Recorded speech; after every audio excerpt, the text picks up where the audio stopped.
കൂടെ പറയട്ടെ, നന്മയും തിന്മയും നാളെ അല്ലാഹു തൂക്കി നോക്കാൻ പോകുന്നുണ്ട്.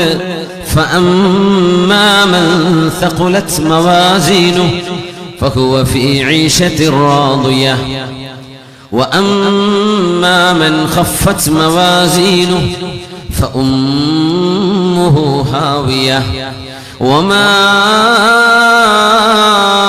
أدراك ما هي نار حامية.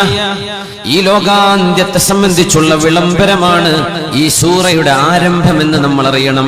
അൽ ഖാരിഅതു മൽ ഖാരിഅ വമാ അദ്റാക മൽ ഖാരിഅ യൗമ യകൂനുൻ നാസു കൽ ഫറാശിൽ മബ്ഥൂസ്.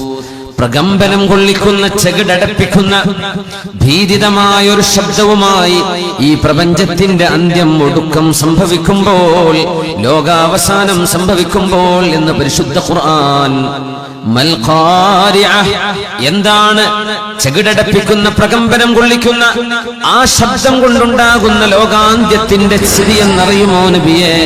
വമാ അദ്റാക മൽ ഖാരിഅ, എന്താണ് ആ ലോകത്തിന്റെ ആ അവസ്ഥ എന്നറിയുമോ നബിയേ?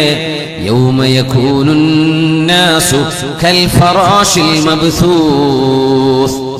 ജനങ്ങളെല്ലാം ചിതറിയോടുന്ന പാറ്റകളെ പോലെ മാറുന്ന ദിവസമാണത്.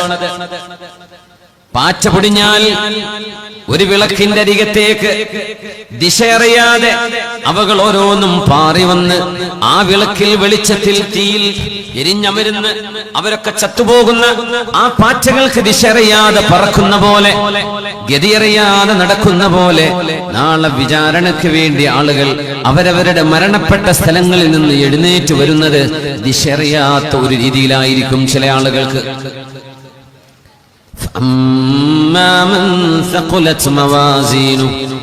അതിന്റെ മുമ്പ് പർവ്വതങ്ങൾക്ക് സംഭവിക്കുന്ന കഥ പറഞ്ഞ അല്ലാഹു അതിന്റെ അവസാന ഭാഗം വന്ന് ആരുടെ തുലാസാണോ, ആരുടെ തുലാസിന്റെ തട്ടാണോ നന്മ കൊണ്ട് കനം തൂങ്ങുന്നത്, فأما من ثقلت موازينه فهو في عيشة راضية. നാളെ ഒരു തുലാസുണ്ട്. വൽ മീസാനു ഹഖ്ഖുൻ, ആ തുലാസ് സത്യമാണ്, സത്യമാണെന്ന് മഹാനായ റസൂലുള്ളാഹി സ്വല്ലല്ലാഹു അലൈഹി വസല്ലം. കർമ്മങ്ങളാണ് അവിടെ തൂക്കപ്പെടുന്നത്, വസ്തുക്കളല്ല, മാസുകളല്ല, ഐനുകളല്ല, മഅനയാണ് എന്ന് പറയും. അബ്സ്ട്രാക്ട് സാധനങ്ങളാണ്, കോൺക്രീറ്റ് അല്ല. അബ്സ്ട്രാക്റ്റുകളാണ് മനുഷ്യന്റെ കർമ്മങ്ങൾ. ആ കർമ്മ